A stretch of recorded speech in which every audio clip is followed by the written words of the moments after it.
और स्वागत योगी आदित्यनाथ जी आपका बहुत बहुत इंडिया टीवी पर, और धन्यवाद आपने हमारे लिए समय निकाला, विशेषकर इसलिए क्योंकि ये हम जानते हैं आपके लिए कितना व्यस्त समय है। 4-5 दिन के बाद ग्लोबल इन्वेस्टर्स मीट लखनऊ में होने जा रही है, जिसमें देश दुनिया के कई इन्वेस्टर्स आएंगे उत्तर प्रदेश में निवेश करने के लिए, और उसके बाद G20 के आपके कार्यक्रम लगे हुए हैं। और मुझे बताया गया कि इस बीच में आपको त्रिपुरा भी जाना है पार्टी के प्रचार के लिए, तो इस सब के बीच में आपने लिए हमारे लिए वक्त निकाला। योगी जी, लोग हमेशा पूछते थे कि उत्तर प्रदेश में आप जब जीत करके आए, ये रिकॉर्ड बना भारत के अंदर, आजादी के बाद पहली बार 5 साल सरकार चलाकर कोई मुख्यमंत्री दोबारा वैसा ही लगभग मैंडेट लेकर के आए, लेकिन आप 1 वर्ष तक व्यस्त रहे अपने कामकाज में। तो लोग पूछते थे कि भाई योगी जी से कब बात होगी, कब उनसे आप लोग कभी सवाल पूछेंगे, तो आज हमें वो मौका मिला है। पीछे की बातें बाद में, पहले अभी जो आप आगे करने जा रहे हैं, यूपी को लेकर के लोगों के मन में एक सेट माइंड था कि यूपी बदल नहीं सकता। यूपी का मतलब घर में अंधेरा, शहर में दंगा। यूपी का मतलब बेरोजगारी, यूपी का मतलब सड़क पर गड्ढा, यूपी का मतलब पलायन। यह एक इमेज थी यूपी की। हमने इसको धीरे धीरे धीरे धीरे पिछले 6 साल में बदलते हुए देखा है। हो सकता भी और बहुत कुछ करने की जरूरत हो, लेकिन इतने बड़े जहाज को मोड़ना ये आप कैसे कर रहे हैं और किस रफ्तार से कैसे कर रहे हैं? नमस्ते। मैं सबसे पहले धन्यवाद देता हूं इंडिया टीवी को कि आज उत्तर प्रदेश शासन की बात को, यद्यपि अलग अलग समय में किसी न किसी रूप में उत्तर प्रदेश इस लोकप्रिय चैनल के माध्यम से प्रदेश और देश की जनता के सामने आता है, लेकिन आज इस विशेष वार्ता के माध्यम से भी हम उसको प्रस्तुत करेंगे। उत्तर प्रदेश में पिछले 6 वर्ष के अंदर जो परिवर्तन दिखा है और उत्तर प्रदेश का जो परसेप्शन चेंज हुआ है, वास्तव में इसका श्रेय आदरणीय प्रधानमंत्री जी को जाता है, जिनके मार्गदर्शन और प्रेरणा से उत्तर प्रदेश ने अपनी परंपरागत छवि से उभर करके विकास को फोकस करते हुए आज एक नई शुरुआत की है। और आज हर व्यक्ति इस बारे में मानता है कि उत्तर प्रदेश में पिछले 8 वर्षों के अंदर देश के अंदर और उत्तर प्रदेश के अंदर पिछले 5-6 वर्षों के अंदर जो परिवर्तन दिखे हैं, यह हर व्यक्ति इसके प्रति आश्चर्यचकित भी है, कौतूहल की नजरों से देख भी रहा है और उसे एक सकारात्मक रूप से आगे बढ़ाने का कार्य उत्तर प्रदेश की टीम कर रही है। और इसमें डबल इंजन सरकार का सर्वाधिक लाभ उत्तर प्रदेश ने लिया है। देखिए, अभी आप जब इन्वेस्टर्स को इनवाइट करते हैं, एक कार्यक्रम आपने पहले भी किया था, कोई भी व्यक्ति बाहर से आएगा, वो अपना पैसा आपके प्रदेश में लगा रहा है, उससे कुछ 2-4 चीजें बुनियादी हैं। मैं तो नहीं दावा करता कि मैं बहुत इकोनॉमिक्स या फाइनेंस जानता हूं, लेकिन फिर भी उसको सुरक्षा चाहिए। वो जो इन्वेस्टमेंट कर रहा है उसकी ढांचे, वो जो इमारत खड़ी करेगा उसकी सुरक्षा चाहिए, उसको बिजली चाहिए, उसको कनेक्टिविटी के लिए सड़क चाहिए, उसको भ्रष्टाचार मुक्त माहौल चाहिए कि वो जो काम करना चाहता है उसके वो सरकारी बाबू उसका वो काम करे। तो ये एक डायमेंशन का काम नहीं है, इसमें कई सतहों पर काम करने की जरूरत थी। देखिए, उस प्रकार का माहौल 2014 के बाद पूरे देश के अंदर बनाया गया। आदरणीय प्रधानमंत्री जी ने पूरे देश के अंदर पहले दिन से प्रधानमंत्री पद का शपथ लेने के बाद मोदी जी ने देश को जो एक दिशा देनी प्रारंभ की अपने यशस्वी नेतृत्व में, आज उसके सार्थक परिणाम हर ओर देखने को मिल रहे हैं। उत्तर प्रदेश ने उसको अक्षरशः फॉलो किया है। 2017 के पहले राज्य सरकार की रुचि कम थी या नहीं थी, तो उत्तर प्रदेश पिछड़ा था, अपनी उस परंपरागत छवि से उभर नहीं पाया। 17 के बाद अक्सरशः हमने भारत सरकार को फॉलो किया और आज उसका परिणाम भी हमें मिल रहा है और हम उसको भरपूर लाभ भी उठा रहे हैं। 17 में जब हम लोग जनता जनार्दन के पास गए थे तो उस समय उत्तर प्रदेश की जनता ने प्रधानमंत्री मोदी जी के आह्वान पर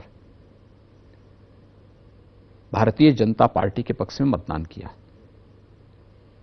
और पहली बार इतने बड़ी थंबिंग मेजॉरिटी के साथ भारतीय जनता पार्टी गठबंधन की सरकार प्रदेश के अंदर बनी। उस समय भारतीय जनता पार्टी ने अपना लोक कल्याण संकल्प पत्र जारी किया था और उसमें इस बात को कहा था कि अपराध और अपराधियों के प्रति जीरो टॉलरेंस की नीति के तहत काम करेंगे और लगातार सरकार उस पर कार्य की है। दूसरा, ईज ऑफ डूइंग बिजनेस। प्रदेश के अंदर जो रिफॉर्म होने थे इसमें व्यापक पैमाने पर भारत सरकार के साथ मिलकर के, नीति आयोग के साथ मिलकर के हम लोगों ने जिस कार्यक्रम को आगे बढ़ाया, 15-16 में यूपी का ईज ऑफ डूइंग बिजनेस में 14वें स्थान पे था, आज वह नंबर 2 पर है। काफी रिफॉर्म किए गए और रिफॉर्म करने के परिणाम आज हमारे सामने हैं। प्रदेश के अंदर एक लैंड बैंक बनाया गया, एंटी भू माफिया टास्क फोर्स गठित करके सरकारी लैंड पर जहां जहां सत्ता के संरक्षण में कब्जे हुए थे उन्हें कब्जों से मुक्त करके आज हमारे पास पिछले 6 वर्ष के अंदर हम लोगों ने 64,000 एकड़ लैंड को भू माफियाओं के कब्जे से मुक्त कराया। इसमें हम लोगों ने निवेश भी करवाया है, बहुत सारी जगह गरीबों को आवंटन भी किया है, बहुत सारी जगह हमने बहुत सारी सरकारी संस्थाओं को उसके ऊपर खड़ा किया है और बाकी हमारी जो सिक यूनिट थी, अन्य कुछ लैंड्स हमारे पास जो राजस्व विभाग के पास थी, इन सबको लेकर के और औद्योगिक विकास के पास लैंड थी, इन सबको लेकर के एक लैंड बैंक हमारे पास मौजूद है। इसके साथ ही प्रदेश सरकार ने अपने यहां औद्योगिक निवेश के बेहतरीन वातावरण को आगे बढ़ाने के लिए प्रधानमंत्री जी के डिजिटल इंडिया कार्यक्रम के साथ और टेक्नोलॉजी के साथ जोड़ने का कार्य किया। आज देश का जो सबसे बड़ा सिंगल विंडो सिस्टम निवेश मित्र पोर्टल के रूप में उत्तर प्रदेश के पास है। कोई भी निवेशक जो यूपी के किसी पॉलिसी के अंतर्गत उत्तर प्रदेश में निवेश करना चाहता है वो एक बार आवेदन करें। 350 से अधिक सेवाएं उसको अकेले सिंगल विंडो सिस्टम के साथ निवेश मित्र पोर्टल से मिल जाएगा। एमओयू हमारे साथ हुआ, अब उसे प्रभावी ढंग से जमीनी धरातल पर उतारना है। इसके लिए निवेश सारथी एक दूसरा पोर्टल उनका इंतजार कर रहा है। एक एक कार्य की मॉनिटरिंग होती है। निवेश सफलतापूर्वक हो गया, इंसेंटिव मॉनिटरिंग सिस्टम काम करता है। इस निवेशक को शासन के द्वारा पॉलिसी के अंतर्गत जो निवेश मिलना है, जो इंसेंटिव मिलने हैं, वह इसके माध्यम से मिलेगा। तो मानवीय हस्तक्षेप की गुंजाइश बहुत कम है। ये चीजें यूपी ने की। तो यूपी इस मामले में बहुत समृद्ध रहा है पहले से भी। जैसे खास तौर पर हमने अपने पोटेंशियल को समझा नहीं।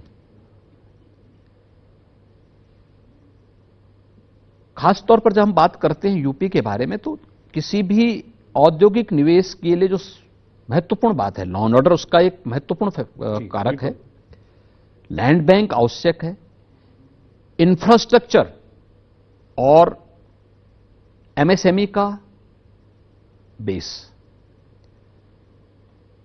उत्तर प्रदेश के पास एमएसएमई परंपरागत उद्यम के रूप में था, लेकिन वह हताश और निराश की स्थिति में था। पिछली सरकारों की लापरवाही के कारण वह दम तोड़ रहा था। हम लोगों ने उसे वन डिस्ट्रिक्ट वन प्रोडक्ट के रूप में यहां पे प्रोत्साहित किया। कल वित्त मंत्री ने बजट में उस स्कीम का नाम लिया। हाँ, तो उत्तर प्रदेश ने आदरणीय प्रधानमंत्री जी के कर कमलों से 2018 में अपनी स्कीम को लागू किया। इसने उत्तर प्रदेश के एक्सपोर्ट को दोगुने से अधिक किया। आज हम 1,60,000 करोड़ रुपए से अधिक का अपने प्रदेश का जो एमएसएमई यानी ओडीओपी के जो प्रोडक्ट हैं इसको हम यहां से एक्सपोर्ट करते हैं। ये उत्तर प्रदेश की ताकत थी, इसको किसी ने पहचाना नहीं, प्रधानमंत्री जी ने इसको पहचाना, इसके लिए प्रोत्साहित किया, हमने वन डिस्ट्रिक्ट वन प्रोडक्ट के रूप में इसको आगे बढ़ाया, आज उत्तर प्रदेश की एक ताकत बना। दूसरा, उत्तर प्रदेश ने कनेक्टिविटी के लिए, आपने देखा होगा पहले ज्यादातर निवेश नोएडा और गाजियाबाद में होते थे। नंबर 1 पे नोएडा, ग्रेटर नोएडा, जी बिल्कुल, नंबर 2 पे गाजियाबाद होता था। बहुत हो गया तो उसके अगल बगल के कुछ जनपदों तक सीमित हो जाता था। आज वहां पे तो निवेश हो ही रहा है। पहला इन्वेस्टर समिट होगा जब उत्तर प्रदेश के 75 जनपदों में निवेश होने जा रहा है एक साथ। और इसका कारण है, एक, पिछले 9 वर्षों में भारत सरकार ने इंफ्रास्ट्रक्चर डेवलपमेंट के लिए जो कार्य किया, जब राज्य सरकार उसके साथ जुड़ गई तो डबल इंजन की सरकार ने अब मीटर गेज से नहीं, बुलेट ट्रेन की स्पीड से इंफ्रास्ट्रक्चर के डेवलपमेंट को आगे बढ़ाया। आज परिणाम क्या है? आज जो पूर्वी उत्तर प्रदेश और बुंदेलखंड उत्तर प्रदेश के सबसे पिछड़े क्षेत्र माने जाते थे, आज ये दोनों पिछले 6 वर्ष के अंदर पश्चिमी उत्तर प्रदेश के कुछ जनपदों के समकक्ष आने के लिए तैयार दिख रहे हैं। ये बहुत अच्छी प्रोग्रेस वहां पे हुई। आज पूर्वांचल एक्सप्रेसवे आदरणीय प्रधानमंत्री जी ने 2022 में राष्ट्र को समर्पित किया। बुंदेलखंड एक्सप्रेसवे बुंदेलखंड की कनेक्टिविटी को जोड़ने के लिए, पूरे बुंदेलखंड को कनेक्ट करने के लिए उसको राष्ट्र को समर्पित विगत वर्ष कर चुके हैं। ये दो, एक 21 में, एक 22 में 2 एक्सप्रेसवे, गंगा एक्सप्रेसवे वर्तमान में मेरठ से प्रयागराज तक बन रही है, जो वेस्टर्न यूपी को सेंट्रल और ईस्ट यूपी के साथ जोड़ेगी जी। और फिर प्रयागराज से वाराणसी को जोड़ने के लिए और प्रयागराज से चित्रकूट को जोड़ने के लिए पहले से ही हाईवे वहां पे तैयार है। ये बेहतरीन इंफ्रास्ट्रक्चर। एयर कनेक्टिविटी, 17 तक उत्तर प्रदेश के अंदर केवल 2 एयरपोर्ट क्रियाशील थे, लखनऊ और वाराणसी के। प्रधानमंत्री जी की उड़ान योजना का सर्वाधिक लाभ यूपी ने लिया। आज हमारे पास 9 एयरपोर्ट हमारी क्रियाशील हैं। 10 एयरपोर्ट पर हम बहुत शीघ्र एयर कनेक्टिविटी देने जा रहे हैं। और कल यूनियन बजट में जो इंफ्रास्ट्रक्चर के लिए 50 नए एयरपोर्ट या हेलीपोर्ट के लिए जो प्रावधान किया गया, उसमें 5 नए के प्रस्ताव भी हम भारत सरकार को भेज रहे हैं। इंफ्रास्ट्रक्चर का लाभ, इंटर स्टेट कनेक्टिविटी 4 लेन हुई है। जो बिजली पहले 4 जनपदों थी, आज 75 जनपदों में बराबर मिल रही है। हमने उद्योग को ओपन एक्सेस की भी सुविधा दी, एक विकल्प दिया है कि अगर उन्हें लगता है कि राज्य सरकार की बिजली में उनको कोई प्रॉब्लम आती है तो कहीं से भी जहां उनको अच्छी बिजली लगती है वहां से खरीद सकता है। हम उसको ये सुविधा उपलब्ध करवा रहे हैं। या फिर नेट बिलिंग की सुविधा, सोलर पैनल लगा करके वह अपनी रिन्यूएबल एनर्जी भी अपने यहां वहां पे भी उसको पैदा कर सकता है। तो इन सभी की सुविधाएं यहां पर हम उनको उपलब्ध करा रहे हैं। और उत्तर प्रदेश में आज ये सभी चीजें जिस तेजी के साथ आगे बढ़ी हैं, हर निवेशक को विश्वास हुआ है। आज उस विश्वास का परिणाम हम सबके सामने। मैं उसका एक उदाहरण दे सकता हूं दर्शकों को कि यूपी में इन्वेस्टमेंट को लेकर के जो माहौल है, आप तो सीएम हैं, आपके सामने कोई निवेशक आएगा तो वो तो अच्छी बात ही करेगा, लेकिन जो छपा उन कई, लखनऊ में आपने इन्वेस्टर मीट किया था ग्लोबल इन्वेस्टर समिट से पहले, उसमें जो कुछ बातें जो कही गई यूपी को लेकर के, जैसे एक निवेशक ने कहा कि व्यापार के लिए यूपी जैसा माहौल कहीं और नहीं है, ईज ऑफ डूइंग बिजनेस के मामले में यूपी बेस्ट है। हमने मुख्यमंत्री से मुलाकात करके गोरखपुर में प्लांट के लिए जमीन मांगी थी, 10-11 दिन के अंदर जमीन का अनुबंध हो गया। एक दूसरे उद्योगपति लिख रहे हैं कि यूपी सरकार की इंडस्ट्री पॉलिसी पहले से काफी बेहतर हुई है, हमें अधिकारियों का पूरा सहयोग मिलता है, हर समस्या का तत्काल समाधान होता है। तीसरा, ये शायद थोड़ा सा और इंपॉर्टेंट है कि यूपी में स्किल डेवलपमेंट की बहुत संभावनाएं हैं। पिछली सरकारें पैसे लेती थीं, वहीं योगी सरकार में उद्यमियों को सरकार इंसेंटिव के रूप में पैसा दे रही है। मतलब पहले तो हमको देना पड़ता था, हम निवेश भी कर रहे हैं, उसके अलावा हमको कुछ जो है शायद हमसे डिमांड किया जाता था करप्शन लेकिन अब हमको उल्टा इंसेंटिव मिलता है, जो अभी आप बात कह रहे थे। मैं ये चीज आपसे समझना चाह रहा हूं, मैं जहां से शुरू किया था सर, इसमें माइंडसेट तो बहुत बड़ी चीज है। एक जो व्यक्ति ये कह रहा है कि अधिकारी अब मेरा सहयोग करते हैं, वही अधिकारी उससे पहले पैसे मांग रहा था। देखिए, टीम सरकार की मंशा क्या है, यह सरकार में तैनात हर अधिकारी, हर कर्मचारी भी जानता है। उत्तर प्रदेश के अंदर 96 लाख एमएसएमई यूनिट हैं और उत्तर प्रदेश में पहले भी और उसके बाद में भी, यानी 17 के पहले भी और 17 के बाद में बहुत सारी यूनिट लगी हैं। देखिए, हम लोगों ने फरवरी 2018 में अपना पहला इन्वेस्टर समिट किया था। वो यूपी का पहला इन्वेस्टर समिट था। इन्वेस्टर समिट में हमें 4,68,000 करोड़ रुपए के निवेश प्रस्ताव प्राप्त हुए थे और 3 ग्राउंड ब्रेकिंग सेरेमनी हम लोगों ने अलग अलग समय में उसकी आयोजित किए थे। उस समय के बहुत सारे जो 18 के एमओयू हमारे हुए थे, उनमें से बहुत सारे यूनिट ने अपना प्रोडक्शन भी यहां शुरू कर दिया है। अच्छा, अभी मेरे पास जैसे यहां हरदोई से ही एक बर्जर पेंट का आ रहा है, उन्होंने यूनिट बना दिया, कह रहे हैं साहब उद्घाटन करने के लिए किसी दिन आप आ जाइए। इसी प्रकार से पेप्सिको ने, और ये आपके पिछले इन्वेस्टर समिट में इन्होंने इंटरेस्ट शो किया था। मैं क्या करूं, उन्होंने एमओयू किया था हमारे साथ। हाँ। उनका यूनिट तैयार है, कर चुके हैं। यूनिलीवर का हमीरपुर में प्रारंभ हो चुका है, पेप्सिको का कोसी कला में प्रारंभ हो चुका है, डाटा प्रदेश का पहला डाटा सेंटर ग्रेटर नोएडा में प्रारंभ हो चुका है, डिस्प्ले यूनिट सैमसंग का इसने अपना प्रोडक्शन प्रारंभ कर दिया है। ऐसे ही हजारों यूनिट यूपी के अंदर ऐसे ही लग चुके हैं, जिन पर इन्होंने अपना प्रोडक्शन शुरू भी कर दिया है।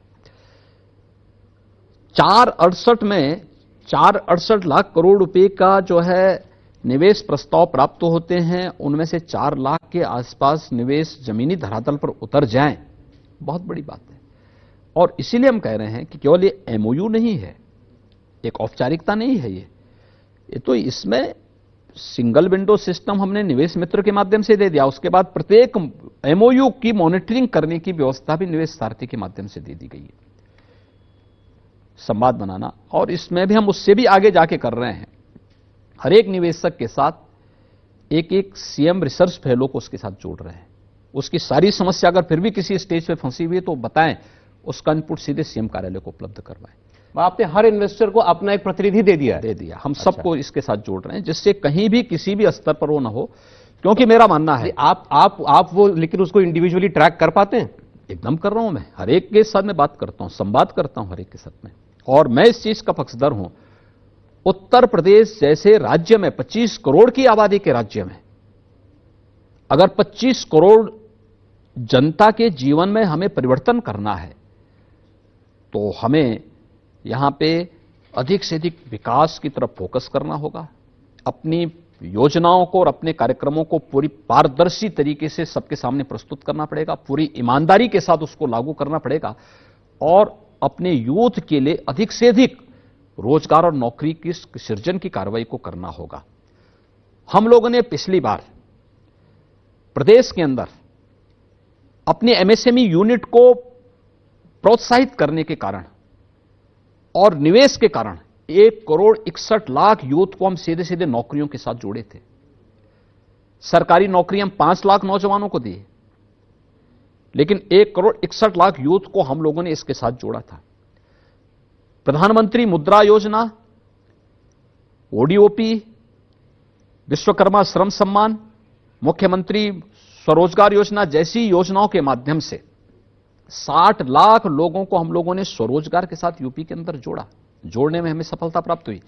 और ये जो निवेश है, जो प्रधानमंत्री जी ने मिशन रोजगार का अभियान चलाया है जी, इसके साथ जुड़ते हुए दोनों, एक यूपी की इकोनॉमी को $1 ट्रिलियन की इकोनॉमी बनाना है, उसके लिए निवेश एक महत्वपूर्ण शर्त है। इसके लिए आपने कोई अपने लिए टाइमलाइन सेट की है? हमारी टाइमलाइन सेट है, हमारा उस पर कार्य चल रहा है और हम हर एक फील्ड में उसमें काम कर रहे हैं। इस पे हमारी हर एक, उसमें केवल निवेश पे ही नहीं हो रहा, अर्बनाइजेशन पे हमारा कार्य हो रहा है।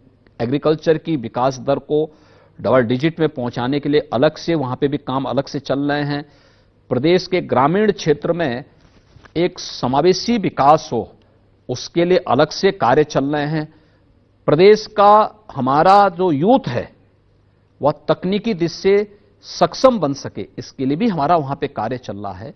इन सभी फील्ड पे अलग अलग कार्य हर एक जगह हो रहे हैं, कहीं कोई किसी चीज को हमने वो नहीं, यह उसका एक फील्ड ये भी है। और इसके माध्यम से हम लाखों नौजवानों के लिए नौकरी और रोजगार की सुविधा लेके आने जा रहे हैं। लेकिन देखें, मैं ये सिर्फ पॉलिटिकल आपके विरोधी हैं इसलिए नहीं, अखिलेश यादव कह रहे पूछते हैं कि ये 5 लाख नौकरी और सरकारी नौकरी देने से क्या पूरे देश का, पूरे यूपी का जो नौजवान है उसको मिल जाएगा, रोजगार मिल जाएगा। अभी आपने जो कहा 1,61,00,000 आपने पिछली बार जो आपने एमएसएमईज लगाई या यूनिट्स आई उसकी बदौलत ही रोजगार दिया। एमएसएमई यूनिट हमने लगाई ही नहीं थी, पहले से भी एमएसएमई यूनिट थी जी, लेकिन वे दम तोड़ रही थी। हमने उसको प्रोत्साहित किया, हमने उनके लिए बहुत सारे रिफॉर्म किए, हमने उनको बहुत सारी सुविधाएं उपलब्ध कराई, हमने उनको ओडीओपी के नाम पर जोड़ करके उनकी ब्रांडिंग की, उसकी मार्केटिंग की, हमने भारत सरकार की योजनाओं के साथ उससे जोड़ा। आज परिणाम हमारे सामने है। ये सर मैं इसलिए कह रहा हूं क्योंकि इस पर लोग वाकई आज लोगों को यकीन नहीं होगा। तो क्या ये वेरीफाइबल है कि हाँ भाई हमने 1,70,00,000 लोगों को दिया रोजगार? भारत सरकार की, भारत की एक इंडिपेंडेंट संस्था ने जो सर्वे किया है 2015-16 का, यूपी का जो अनएम्प्लॉयमेंट रेट है वह 19.2 है और आज के दिन पर अगर आप देखेंगे तो यह लगभग 3.5 और 4 के बीच में है। इसका मतलब यहां पे नौकरी और रोजगार की सुविधाएं विकसित हुई। दूसरा इसका सबसे बड़ा उदाहरण है, इस सदी की सबसे बड़ी महामारी के दौरान 40 लाख कामगार और श्रमिक यूपी के अंदर आया था। हर एक कामगार और श्रमिक का हमने स्किल मैपिंग करवाया था। स्किल मैपिंग करवाने के बाद फिर उनको एमएसएमई यूनिट में हर एक से मैंने अपील किया था कि भाई सरकार आपके साथ जुड़ेगी, आपको हर प्रकार से प्रोत्साहित भी करेगी। आप कम से कम 1 या 2 लोगों को अपने यहां रोजगार दे दीजिए, जो और राज्यों से आए उनको एब्जॉर्ब करें। हाँ, करें।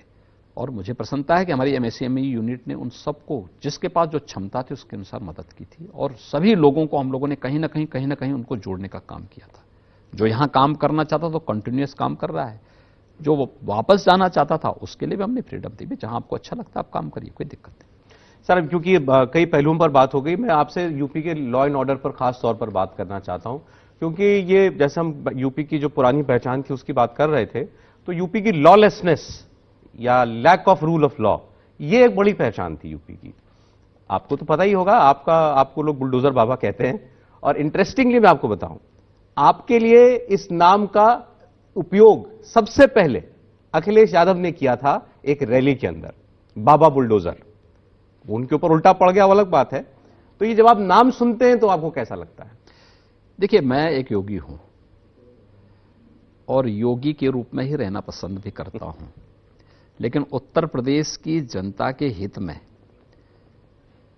लोग अगर किसी एक मिशन या किसी एक ऑपरेशन के कारण उत्तर प्रदेश की जनता का हित होता हो, उनके जीवन में व्यापक परिवर्तन होता हो, तो मुझे किसी भी नाम से कोई परहेज भी नहीं होता है।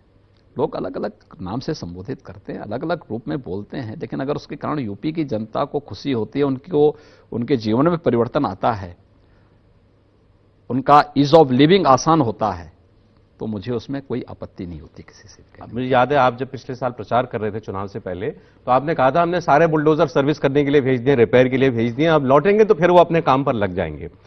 तो हालांकि इस बुलडोजर के जरिए जो जस्टिस आप देते हैं या आप सजा जो देते हैं, तो लोग पूछते हैं कई बार, जैसे ओवैसी साहब का एक ट्वीट है कि क्या यूपी के मुख्यमंत्री यूपी के चीफ जस्टिस हैं, कि वही फैसला कर देंगे, वही सुनवाई कर लेंगे और सजा भी सुना देंगे, किसी का भी घर तोड़ देंगे। और ये अलग बात है कि आपके ये बुलडोजर मॉडल को और राज्य भी अपनाने लगे हैं, लेकिन इसका क्रिटिसिज्म भी होता है। देखिए, हर अच्छे कार्य की सराहना भी होगी और उसकी आलोचना भी होगी। हमें देखना होगा आलोचना किस परिप्रेक्ष्य में है। अगर राजनीतिक कारणों से है तो उसका अपना विषय है। दूसरा, उत्तर प्रदेश ने जो भी कदम उठाए हैं सब कानून के दायरे में लेकर के उठाए हैं। अगर किसी ने इल्लीगल कंस्ट्रक्शन किया है तो बाकायदा उसकी नोटिस जारी की गई। नोटिस जारी करने के बाद फिर उसको समय दिया गया। समय देने के बाद अगर उसने उसके अनुरूप कदम नहीं उठाए तो हमने केवल तोड़ा ही नहीं होगा, बल्कि उससे तोड़ने में जो खर्चा आया होगा उसकी वसूली भी की होगी।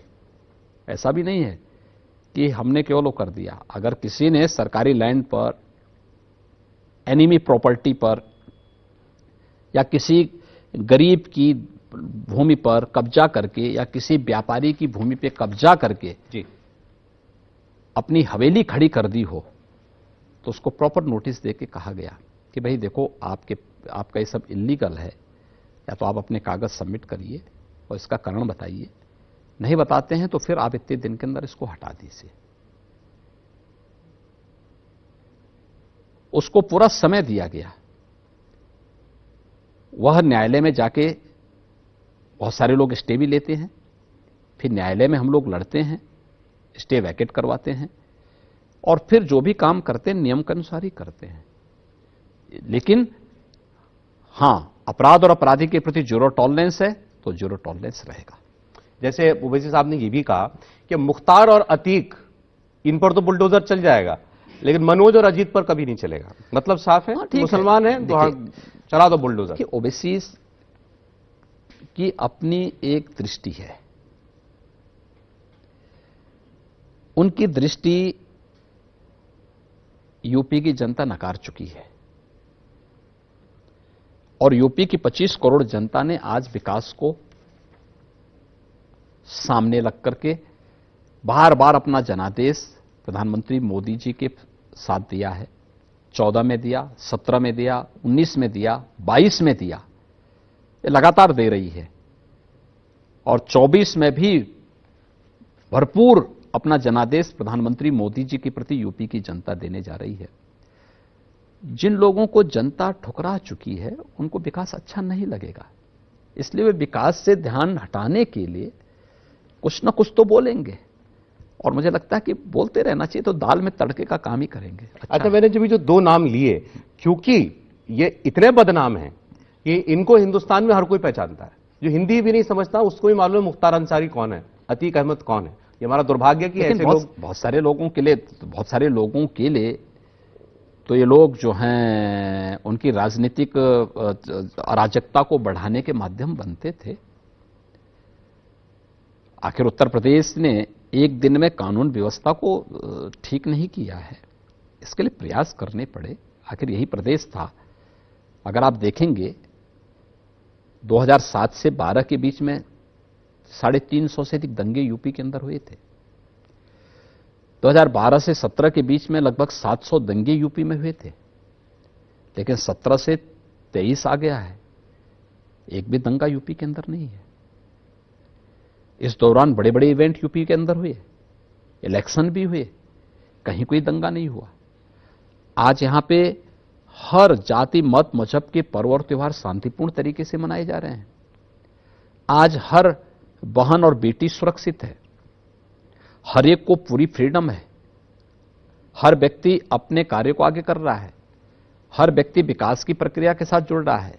जब शासन की योजना का लाभ बिना भेदभाव के सबको प्राप्त हो रहा है, बिना भेदभाव के सबको प्राप्त हो रहा है, तो फिर हमें कानून को मानना पड़ेगा। लेकिन आप इस बात से तो अवेयर होंगे कि आपकी इमेज को प्रोजेक्ट किया जाता है एंटी मुस्लिम।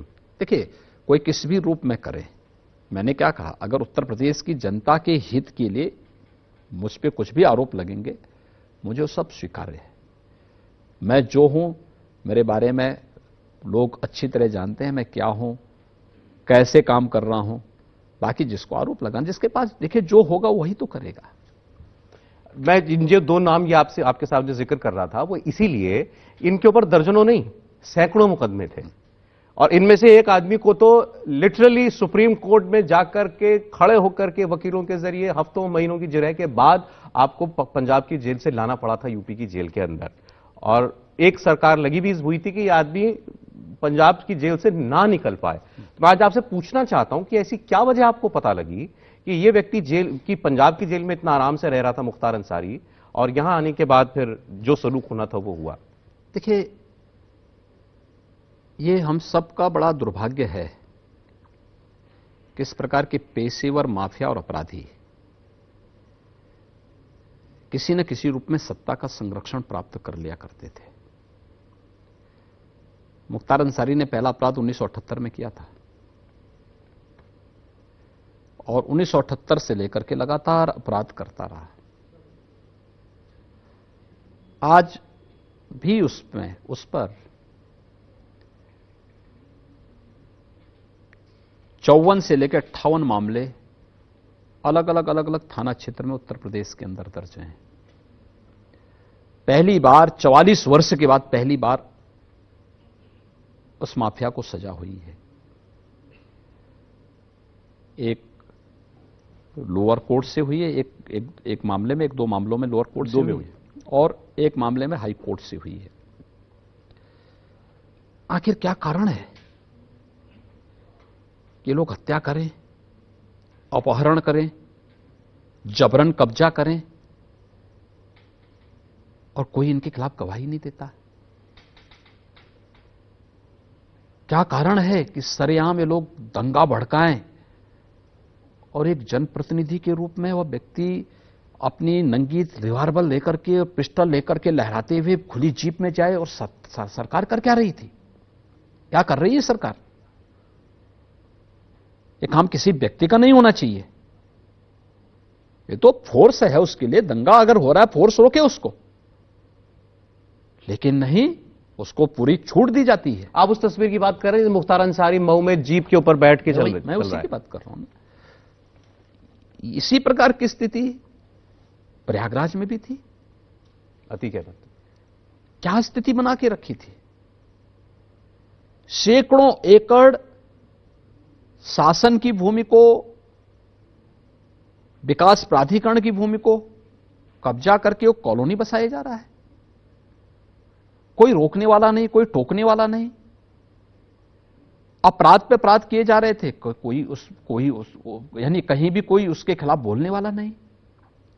आखिर किसी को तो स्टैंड लेना पड़ेगा। और कब तक चलेगी अराजकता? एक व्यक्ति के लिए हम 25 करोड़ आबादी के जीवन को दांव में लगा दें? ये नहीं हो सकता। हमारे लिए उत्तर प्रदेश की जनता महत्वपूर्ण थी और इसलिए हम लोगों ने कहा कि नहीं, अगर इन माफियाओं से हम सख्ती से निपटेंगे नहीं तो 25 करोड़ प्रदेश की जनता के हितों के लिए फिर हम कुछ भी करने में सफल नहीं होंगे।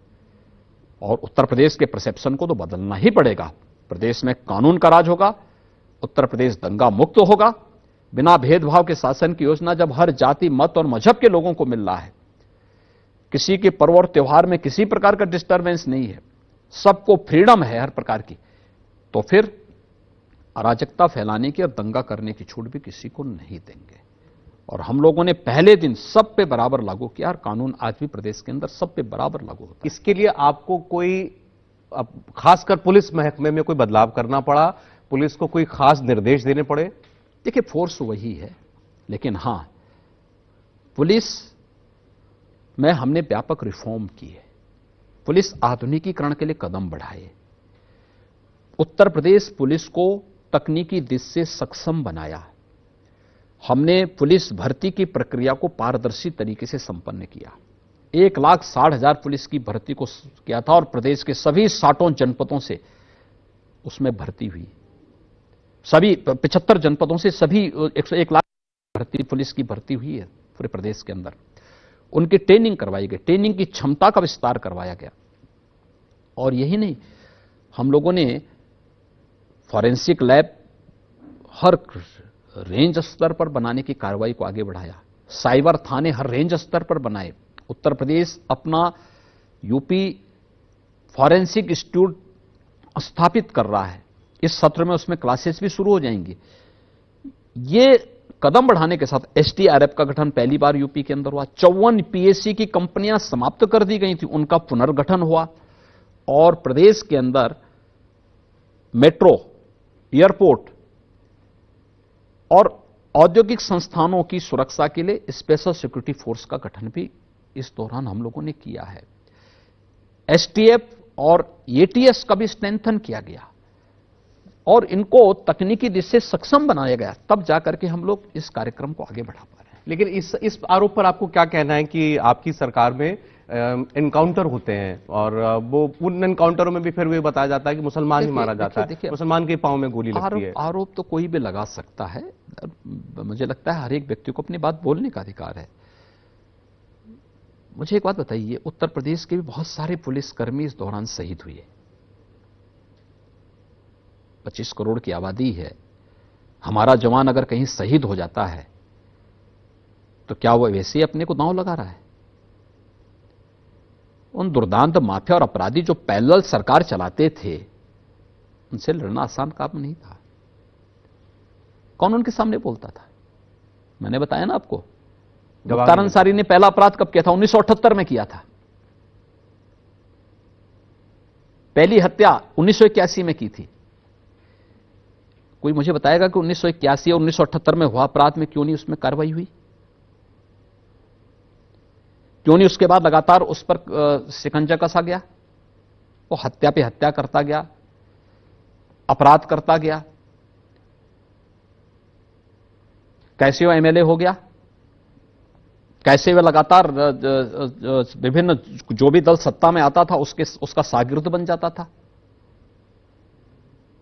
कोई बात तो रही होगी ना, कहीं ना कहीं कोई संरक्षण तो रहा होगा ना। जाहिर ये चीजें दिखाती हैं कि एजेंडा हमारा क्या है।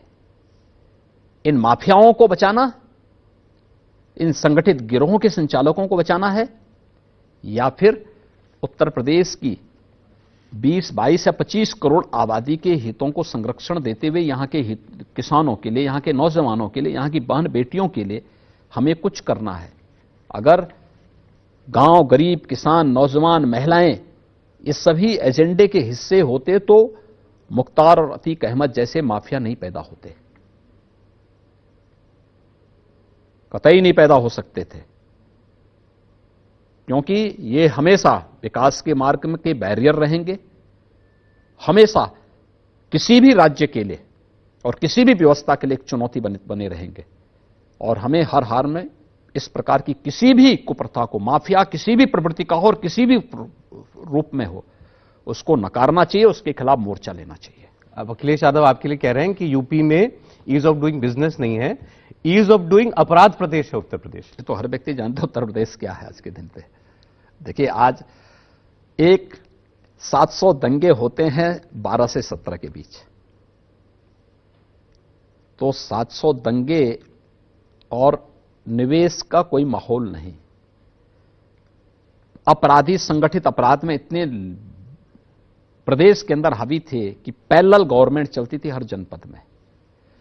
नियुक्ति एक कुछ निकलती थी, पूरा खानदान वसूली के लिए निकल पड़ता था। और आयोगों में उत्तर प्रदेश लोक सेवा आयोग हो, उत्तर प्रदेश अधीनस्थ सेवा चयन आयोग हो, माध्यमिक शिक्षा चयन आयोग हो, उच्चतर शिक्षा चयन आयोग हो, उसमें किस किस प्रकार के नमूने बिठाए गए थे। यानी जो उसके लिए एलिजिबल ही नहीं, वो चेयरमैन बनता था। अब इसको आप क्या कहेंगे?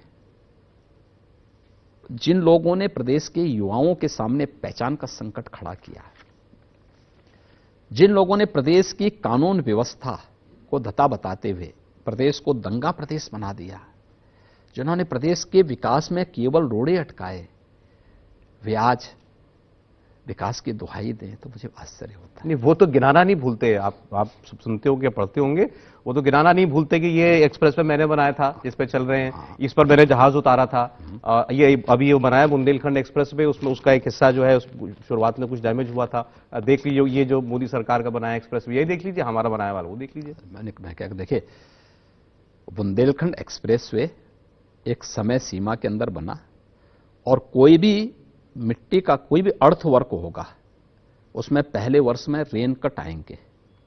रेन कट को आप वो नहीं बोल सकते, लेकिन यह भी सच है कि आगरा लखनऊ एक्सप्रेस वे में क्या खेल नहीं हुआ था,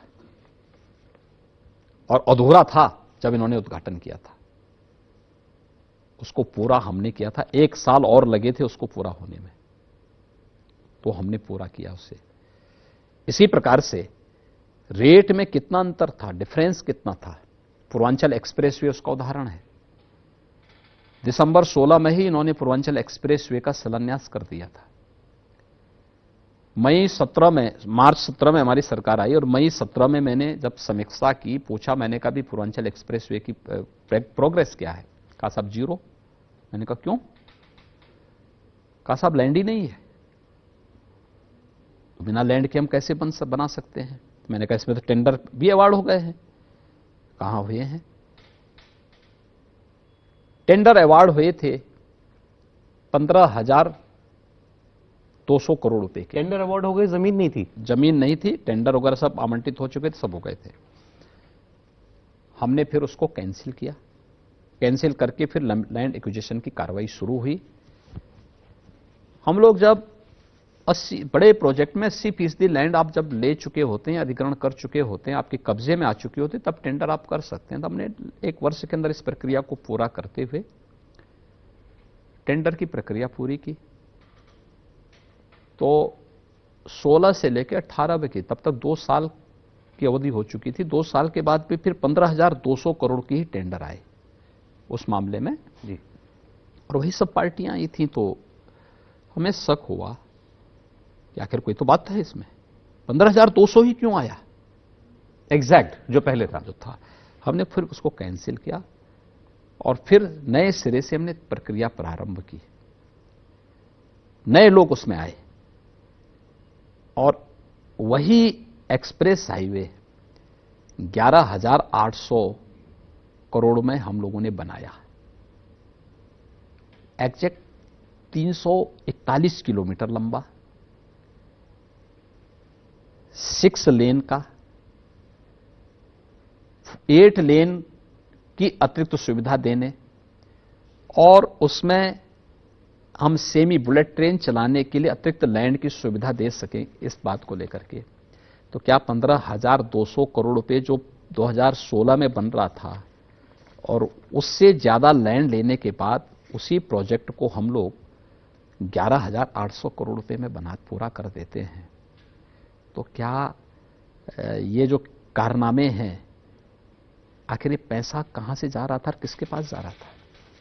तो इन कारनामों का कलाकार मिला कि नहीं मिला आपको? मैंने कहा ना, ये सब होता था, ये सब हो रहा था। उनकी जेबें भरती थी, उनका विकास होता था, प्रदेश का नहीं होता था। एक परिवार का विकास होता था, प्रदेश का नहीं होता था। तो परिवार और प्रदेश में अंतर महसूस करना पड़ेगा। अगर आप प्रदेश का विकास पे ध्यान देते तो संभवतः इससे उभर करके एग्जैक्ट आखिर 11,800 करोड़ रुपए पे हम लोग बनाते हैं 2018 में, और वही प्रोजेक्ट 2 साल पहले तो और सस्ता होना चाहिए था। लेकिन बड़े बड़े दावे करते हैं, और भी मामलों में इसी प्रकार की स्थितियां थी। इसलिए उनका डेवलपमेंट क्या था, डेवलपमेंट का कौन सा मॉडल है, ये हर व्यक्ति जानता है। जिनके लिए अपना परिवार ही प्रदेश हो, वे न सुरक्षा दे सकते हैं न डेवलपमेंट का कोई मॉडल दे सकते हैं, और जिनके लिए प्रदेश ही परिवार है, उनका मॉडल भी सबके सामने है। नहीं, वो तो ये कहते हैं कि जिनके परिवार होते हैं वही परिवारों का दर्द समझ सकता है। तो मैंने कहा ना, उनका परिवार का दर्द ये था कि सब कुछ प्रदेश का लूट के अपने लिए खड़ा कर दो। उनके लिए सब कुछ वही था। लेकिन हमारे लिए परिवार नहीं है तो पूरा प्रदेश ही परिवार है। योगी जी, आज आप इतना खुल के सब बता रहे हैं, मैं आपको जनता के मन की एक बात बताता हूं। वो ये कहते हैं कि नेता नेता का सगा होता है। कोई नेता कभी दूसरे नेता को, ये चुनावों में सब एक दूसरे को जो मर्जी कह लें, कभी दूसरे नेता को जेल नहीं भेजेगा। और ये दिल्ली में, आपको दिल्ली का उदाहरण देता हूं, अरविंद केजरीवाल आए, शीला दीक्षित के लिए क्या क्या नहीं कहते थे, एक केस नहीं दर्ज हुआ कभी। ऐसे जैसे अब आप बता रहे हैं कि इतना भ्रष्टाचार हुआ, तो लोग ये उम्मीद करते हैं कि भाई ये जिसने हमारा पैसा खाया ये जेल जाए। तो हमने तो कार्रवाई कर दी थी ना, पूरी प्रक्रिया को ही निरस्त कर दिया था। नए सिरे से हमने सारी कार्रवाई शुरू की। अन्य तमाम मामलों में हमने कार्रवाई की, हर मामले में कार्रवाई हुई है या कार्रवाई हो रही है। ऐसा नहीं कि चुपचाप बैठे हुए हैं, क्योंकि पैसा मेरा नहीं है, ये प्रदेश की जनता का पैसा है। मैं इसका मालिक नहीं हूं, मैं तो कस्टोडियन मात्र हूं। जी। क्योंकि मैं इस बात को मानता हूं कि भाई मैं आज हूं, कल कोई और आएगा। मुझे कोई अधिकार नहीं यहां की प्रॉपर्टी को खुर्द-बुर्द करने का, गिरवी रखने का, उसको बर्बाद करने का कोई अधिकार मेरे पास नहीं है। मैं एक कस्टोडियन के रूप में केवल इसकी देखरेख करने तक मेरी जिम्मेदारी है, उससे ज्यादा कोई नहीं। और मैं जब तक हूं उसका संरक्षण मुझे मेरी नैतिक जिम्मेदारी बनती है, उसका नैतिक संरक्षण करना। अब मैं एक नेता का नाम ले रहा हूं। अभी मैंने जो सवाल पूछा, लोग कहेंगे देखिए आपने खुद ही उसका उत्तर दे दिया, आजम खान। लेकिन उसका वो लोग फिर आरोप वही है, आजम खान है, मुसलमान है, जेल में डाल दिया, चलता है, ये आरोप लगता है। आजम खान अब जब बाहर आए थे जेल से, उन्होंने कहा जब वो इलेक्शन लड़ रहे थे कि मुझ पर क्या क्या जुल्म नहीं किए, योगी जी ने क्या जुल्म नहीं किए, मोदी जी ने क्या जुल्म नहीं किए। मैंने यूनिवर्सिटी बनाई, मैंने गुनाह कर दिया, मुझ पर किताब चोरी का, बकरी चोरी का ये इल्जाम मुझ पर लगाए गए। और ये कहते कहते लगभग वो रुआंसे थे, और उनका कहना था कि भाई जो तकलीफें मैंने झेली हैं ये किसी को, कोई भगवान किसी को ना दिखाए। देखिए, मुझे प्रसन्नता है कि उनका भगवान में विश्वास हो गया है, लेकिन वास्तव में जिस प्रकार की अराजकता रामपुर में थी, रामपुर की जनता उसका जवाब दे चुकी है। अभी हाल ही में विधानसभा चुनाव में, उससे पहले लोकसभा चुनाव में, और ये चीजें दिखाती हैं कि पब्लिक कितना पीड़ित वहां पर थी और कैसे उसका मुंह दबाया गया था। मैं अभिनंदन करूंगा रामपुर की जनता को कि अंततः वह उससे मुक्त होकर के विकास के इस मॉडल में जो बिना भेदभाव के हर तबके को देने का कार्य हो रहा है, उस तक आज उसने बहुत सकारात्मक भाव के साथ आगे बढ़ी है। और प्रधानमंत्री मोदी जी के सबका साथ, सबके विकास के मॉडल को उसने अंगीकार किया। वो ये कहते हैं कि रामपुर में पहले 50% से ज्यादा मुस्लिम आबादी, लोग पहले आश्चर्य पड़ गए बीजेपी सीट कैसे जीत गई। फिर उन्होंने कहा यहां वोट ही नहीं डालने दिया बीजेपी ने किसी को। आजम खान इसलिए जो रामपुर सदर की सीट की बात कर रहे हैं, कहते हैं बैरिकेड लगा दिए मुस्लिम इलाकों में, लोग बाहर ही नहीं निकल पाए, पुलिस खड़ी थी। देखिए, अगर आप देखेंगे तो वोटिंग परसेंटेज मुझे लगता है कि हिंदू और मुस्लिम का लगभग बराबर का है वहां पर।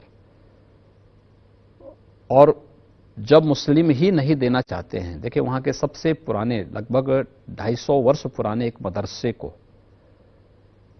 उन्होंने बंद करवा करके उसके साथ जिस प्रकार का व्यवहार किया था, वहां की जो प्राचीन पांडुलिपियां थी उनके साथ जो व्यवहार किया था, रजा लाइब्रेरी के साथ जो एक ऐतिहासिक धरोहर है उसके साथ जिस प्रकार का व्यवहार किया था, जौहर विश्वविद्यालय के नाम पर जिस प्रकार से गरीबों की, दलितों की, कमजोर तबके के मुसलमानों की जमीनों को कब्जा किया था, ये सबके सामने एक उदाहरण है। कैसे इसको कोई कह सकता है कि नहीं हुआ? और ये तो सब वही सब लोग बोलते हैं आज वहां पर। सरकारी लैंड को जबरदस्ती आवंटित करके वह एक रिसर्च सेंटर के रूप में ली जाती है, लेकिन उसमें एक पब्लिक स्कूल अपनी चलाई जाती है। क्या अधिकार है आपको पब्लिक स्कूल चलाने का? आप सरकारी लैंड को जिस उद्देश्य से ले रहे हैं, आवंटित कर रहे हैं, आप वही कार्य उस पर करिए ना। बहुत सारी चीजें वहां पे बहुत गलत हो रही थी, और ये जो कार्रवाई, जो भी चीजें सामने आई, वहीं के पीड़ितों ने इसके खिलाफ मुकदमा दर्ज करवाया है। सरकार उसमें कहीं भी नहीं है। अब आप सर्टिफिकेट गलत दे रहे हैं चुनाव लड़ने के लिए, तो हमने थोड़े उसको किया। उसमें तो जो उनके खिलाफ चुनाव लड़े थे, उन्होंने वहां पे कोर्ट में उसके मुकदमे को लड़े, वो चुनाव हारे, उसमें उसके बाद जो है वो मुकदमा हारे, कोर्ट ने उनको सजा दी। सरकार कहां से बीच में आ गई? लेकिन अगर कोई गलत कर रहा है तो उसको सजा तो मिलनी चाहिए। योगी जी, भी आपने इतना बताया कि अखिलेश यादव के बारे में कि उनके 5 साल की सरकार में केवल परिवार का विकास हुआ। अभी ये क्योंकि खबर बहुत चर्चा में रही, इसलिए आप मुझे याद है, आपसे पूछ रहा हूं। पद्म पुरस्कारों का ऐलान हुआ, मुलायम सिंह यादव जी को, स्वर्गीय मुलायम सिंह यादव जी को पद्म पुरस्कार से सुशोभित किया गया। और फिर लोगों ने याद दिलाना शुरू किया कि आप ही लोग तो कहते थे राम सेवकों पर गोली चलाने वाले कौन? मुलायम सिंह यादव। और आज उनको ये सरकार जो है सम्मानित कर रही है। इसमें वो लोग ज्यादा बोल रहे हैं जो आप लोगों के समर्थक माने जाते हैं। देखिए, पद्म पुरस्कारों की प्रक्रिया में जिस प्रकार की पारदर्शिता आई है पिछले 8 वर्ष के दौरान, हो सकता है किसी व्यक्ति का कोई एक पक्ष स्या पक्ष हो, लेकिन उसका एक पक्ष सेवा का पक्ष भी है। तो लोक सेवा के लिए वह पद्म पुरस्कार उन्हें मिला है, और वह ये भारतीय जनता पार्टी सरकार का बड़प्पन है कि वह पुरस्कार देने में भेदभाव नहीं करती, कोई भेदभाव नहीं करती। किसी भी पार्टी का है, अगर उस व्यक्ति ने समाज को समर्पित होकर के कार्य किया है, उसको उसका नाम दे रही है, उसको सम्मान दे रही है। कलाकार हो, साहित्यकार हो, या फिर गांव के उन लोगों को, आपने देखा होगा पिछली बार अयोध्या के एक ऐसे सज्जन को सम्मान मिला था जो लावारिस लाशों को चुपचाप दफन करने या उनके अंतिम संस्कार की कार्रवाई करता था। आखिर ये नाम समाज से ही आए होंगे ना, और फिर वहां आए, तो इसके प्रति तो समाजवादी पार्टी को कृतज्ञता ज्ञापित करना चाहिए, प्रधानमंत्री जी का और भारत सरकार का, कि मुलायम सिंह जी को वे लोग सम्मान नहीं दे पाए, लेकिन भारतीय जनता पार्टी ने, और यानी भारतीय जनता पार्टी की केंद्र की सरकार ने, मोदी सरकार ने मुलायम सिंह जी को पद्म पुरस्कार से सम्मानित किया। लोग कह रहे हैं यादवों के वोट के लिए किया है। देखिए, वोट बैंक की कोई राजनीति नहीं है, बीजेपी वोट बैंक की राजनीति कभी नहीं करती है। बीजेपी के लिए पहली पार्टी है जो कहती है दल से महत्वपूर्ण देश का हित। अन्य दल क्यों नहीं कह सकते, क्यों नहीं कहते हैं? हमें तो यही बताया जाता है कि भाई अगर देश का हित महत्वपूर्ण, देश का हित कहीं पे आड़े आता है तो हमें दल के हित से उसको महत्व देना होगा। वे लोग नहीं कर सकते, और लोग क्यों नहीं कर पा रहे हैं? और ये वास्तव में अवसर था उनके पास, समाजवादी पार्टी के पास, अपने कैरेक्टर को सुधारने का। कृतज्ञता ज्ञापित करते, धन्यवाद ज्ञापित करते, लेकिन जिनकी डिक्शनरी में कृतज्ञता और धन्यवाद जैसे शब्द हैं ही नहीं, उन लोगों को तो मुझे लगता है कि कोई उपदेश देना ही बेकार है। अच्छा, आपका एक स्टेटमेंट जो आजकल चर्चा में है उस ओर आपका ध्यान ले जाता हूं। आपने राजस्थान अभी आप गए थे, आपने वहां पर कहा कि सनातन राष्ट्र धर्म है, इसको लेकर के खूब प्रतिक्रिया आई। लोगों ने लिखा कि जो देश के अंदर मुसलमान है, बौद्ध है, जैन है, क्या वो अब उसका क्या होगा, ये राष्ट्र में उसको उसके धर्म की कोई आजादी नहीं रह गई? देखिए, सनातन धर्म सबको सम्मान देता है, याद रखना। भारत का मूल धर्म जो प्राचीन, सबसे प्राचीन जो वास्तव में धर्म सनातन ही है, बाकी सब उसके अंग हैं, उसी से निकले हुए हैं, उसी की शाखाएं हैं, कोई उससे अलग नहीं है। और याद रखना, दुनिया की कोई जाति, मत और मजहब ऐसा नहीं है जिसके संकट के समय सनातन धर्मावलंबियों ने उसके साथ खड़े होकर के उसको सहयोग न किया हो। देश की पहली मस्जिद केरल के अंदर एक हिंदू राजा ने बनाई थी। देश के अंदर संकट के समय कौन ऐसा जाति, मत और मजहब दुनिया का आज के दिन पर है जिसको उसके संकट के समय सनातन धर्मावलंबियों ने उनके संकट के साथ खड़े होकर के उन्हें संरक्षण न दिया हो? और हमारे यहां सनातन धर्म की परिभाषा किसी पूजा पद्धति से नहीं की गई है। देखिए, रामायण में बहुत छोटी सी परिभाषा उसकी है। वह है, प्रसंग आता जब हनुमान जी लंका की तरफ जाते हैं तो मैनाक पर्वत ने कुछ देर उन्हें विश्राम करने के लिए कहा,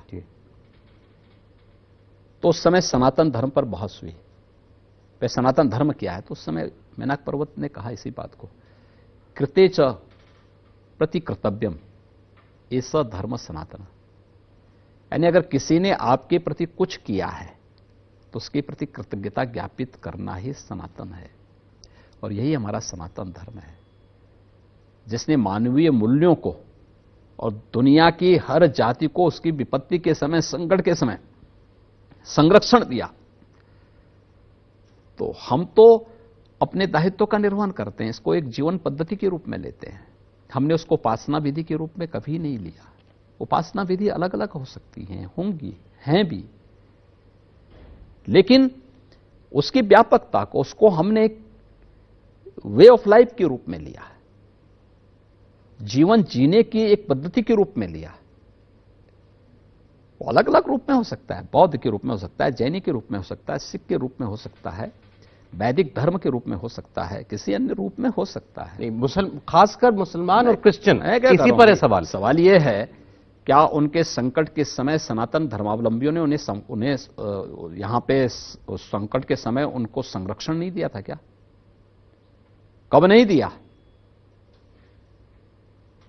और हमें इस बात को नहीं भूलना चाहिए कि भारत आज के दिन पे सेकुलर है इसलिए क्योंकि ये हिंदू बाहुल्य है, जो हरेक के संरक्षण की गारंटी देता है, वसुधैव कुटुंबकम के संदेश पर विश्वास करता है, उसको अपने जीवन का हिस्सा बनाता है। अन्यथा पाकिस्तान के अंदर क्या हो रहा है, अफगानिस्तान के अंदर क्या हो रहा है, दुनिया के अंदर अन्य देशों में क्या व्यवहार हो रहा है किसी भी अन्य धर्मावलंबी के साथ, जब दुनिया के अंदर तमाम ऐसे देश हैं जहां पे उनके पूरे के पूरे धर्मस्थल तोड़ दिए जा रहे हैं, वहां तो कोई नहीं बोल रहा है। उदाहरण सबके सामने है। तो क्यों इस प्रकार की बातें लोग करते हैं? ये आपकी बात ठीक है, हिंदुस्तान उदार है। मैं क्या करूं उदार? क्या इसी उदारता की सजा आप देंगे इस देश को? वो कहते हैं कि हमें जो हम हैं, हमें हम रहने दीजिए, जो आप हैं आप रहिए। वो तो जो योगी जी, जो हम लोग हमारे बर्थ सर्टिफिकेट पर कॉलम में लिखते हैं ना, धर्म रिलीजन, तो हिंदू लिखा हुआ मेरे बर्थ सर्टिफिकेट पर, आपका भी लिखा होगा, किसी के ईसाई लिखा है, किसी के मुसलमान लिखा है। हमने सबको छूट दी है, लेकिन कानून तो सबको मानना पड़ेगा, कानून तो सब पे बराबर लागू होना चाहिए। हम यही बात कर रहे हैं कि आप अपना कानून, कम से कम देश के कानून को तो मानो, देश के कानून के साथ जीना सीखो, और देश के कानून के साथ हर व्यक्ति उसका सम्मान करना सीख जाएगा तो भारत की प्रोग्रेस को कोई ताकत रोक नहीं सकती। मैं आपके आखिरी 5 मिनट केवल ले रहा हूं। अभी चूंकि आपने रामायण का एक उदाहरण किया था, आप ही की साथ सरकार में काम किए हुए पुराने साथी आजकल चर्चा में हैं, और वो ऐसी कंट्रोवर्सी है जो जितना जल्द खत्म हो वो देश के लिए जरूरी है, लेकिन हो नहीं रही। रामचरितमानस को लेकर के स्वामी प्रसाद मौर्य ये ठाने बैठे हैं कि ये इसमें से एक चौपाई जो है वो हटाई जाए। वो बार बार उसको लेना भी अच्छा नहीं लगता कि ये पिछड़ों के लिए अपमानजनक है। देखिए, हमें एक बात को ध्यान में रखना होगा, जब भी हम उत्तर प्रदेश के विकास के किसी कार्यक्रम को, बृहद योजना को लेके आते हैं, समाजवादी पार्टी इस प्रकार की कंट्रोवर्सी को सामने लेकर के आती है। विकास के मुद्दे से ध्यान हटाने की एक शरारतपूर्ण चेष्टा है, जिससे विकास के एजेंडे को डाइल्यूट किया जा सके। इसके पीछे कोई हेतु, किसी का हित और अहित नहीं है। इसके पीछे प्रदेश का अहित करना है कि विकास के एजेंडे से लोगों का ध्यान हटाने की एक चेष्टा है, क्योंकि समाजवादी पार्टी ने कभी विकास तो किया नहीं, विकास किया उसका कोई एजेंडा भी नहीं था। 4 बार समाजवादी पार्टी को प्रदेश में शासन करने को अवसर मिला। क्या समाजवादी पार्टी ने कभी कोई इस प्रकार का कोई इन्वेस्टर समिट किया यूपी के अंदर? कभी नहीं किया। उनके समय कोई उद्योग क्यों नहीं आ पाते थे? उनके समय में दंगे क्यों होते थे?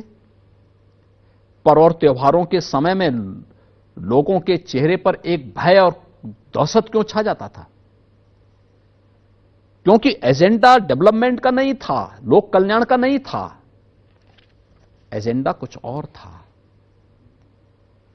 और जब आज उत्तर प्रदेश विकास के पथ पर आगे बढ़ चुका है, दंगा कराने की सारी साजिशें समाप्त हो चुकी हैं, अपराध और अपराधियों के प्रति जीरो टॉलरेंस की नीति के परिणाम देख चुके हैं, तो अब फिर वही जातीय वैमनस्यता पैदा करके जहर घोलने का कार्य हो रहा है। उत्तर प्रदेश की जनता इनको कभी अब उस दिशा में आज सफल नहीं होने देगी। उत्तर प्रदेश की जनता बहुत जागरूक जनता है। उत्तर प्रदेश की जनता उनको 14 में, 17 में, 19 में और 22 में जवाब दे चुकी है और फिर 24 में उस प्रकार का जवाब देने को तैयार है। ग्लोबल इन्वेस्टर समिट होगा, शानदार तरीके से होगा, लाखों करोड़ रुपए के निवेश आएंगे, लाखों नौजवानों के लिए रोजगार और नौकरी की सुविधा देंगे। अब इसमें कोई यूपी को रोक नहीं सकता है। एक अंत में G20 का जो कार्यक्रम ठीक आपके इन्वेस्टर समिट के बाद होने वाला है, उसके उद्देश्य के बारे में बताएं। हम यूपी के लिए गर्व की बात है कि 3-4 शहरों में उसका आयोजन होंगे। देखिए, हमारे लिए ये गौरव की बात है। मैं आभारी हूं इसके लिए आदरणीय प्रधानमंत्री जी का कि उन्होंने G20 जैसे प्रतिष्ठित समिट यूपी के अंदर करने का भी अवसर हमें दिया है और देश के अंदर पहली बार इतने बड़े आयोजन इतने बड़े पैमाने पे हो रहे हैं और उसमें 11 जो मीटिंग्स होनी है यूपी के अंदर होनी है 4 शहरों में।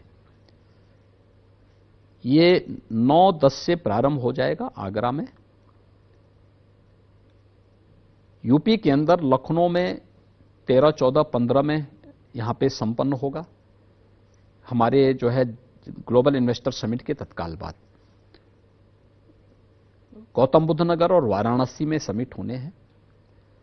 देखिए, G20 दुनिया के वे 20 बड़े देश हैं जिनमें दुनिया की 60% से अधिक आबादी निवास कर रही है, जिनका दुनिया के 75% ट्रेड पर अधिकार है। दुनिया के अंदर 85% जीडीपी पर जिन देशों का अधिकार है और दुनिया के अंदर रिसर्च एंड इनोवेशन के 90% से अधिक अधिकार जिन देशों के पास हैं वह G20 के देश हैं। और ये हमारा सौभाग्य है कि अमृत काल में पहले ही वर्ष में प्रधानमंत्री मोदी जी को इन G20 के देशों का नेतृत्व करने का अवसर प्राप्त हुआ है। ये पूरे देश के लिए गौरव की बात है और इससे संबंधित समिट का उत्तर प्रदेश में होना हमारे लिए वैश्विक मंच पर अपने आप को प्रस्तुत करने का एक अवसर प्राप्त होने वाला है। एक और 20 देश तो ये रहेंगे, भारत के 9 अन्य मित्र देश भी इसमें सहभागिता करेंगे। तो उन सभी के लिए हम पूरी तरह तैयार हैं और उत्तर प्रदेश उनके माध्यम से उत्तर प्रदेश को वैश्विक मंच पर अपने आप को प्रस्तुत करने का और यूपी देश की नंबर 1 अर्थव्यवस्था बन सकता है। $1 ट्रिलियन इकोनॉमी आपका लक्ष्य है और उसमें ये इन्वेस्टर समिट एक अहम भूमिका निभाएगा। इसमें ग्लोबल इन्वेस्टर समिट 10 फरवरी को, जिसका उद्घाटन आदरणीय प्रधानमंत्री जी करेंगे, ये प्रधानमंत्री जी के विजन को, जो कल यूनियन बजट आया है, एक विकसित भारत की परिकल्पना को साकार करते हुए जो बजट प्रस्तुत हुआ है, उस विकसित भारत में उत्तर प्रदेश की अपनी भूमिका होगी और उत्तर प्रदेश $1 ट्रिलियन की इकोनॉमी बनने की दिशा में एक महत्वपूर्ण कदम आगे बढ़ेगा। योगी जी, बहुत शुक्रिया, आपके समय के लिए बहुत धन्यवाद और इतना समय आपने दिया। मैं जानता हूं बड़ा व्यस्त कार्यक्रम है आपका, बहुत धन्यवाद। इंडिया टीवी के सभी दर्शकों को और आप सभी को मैं हृदय से धन्यवाद देता हूं।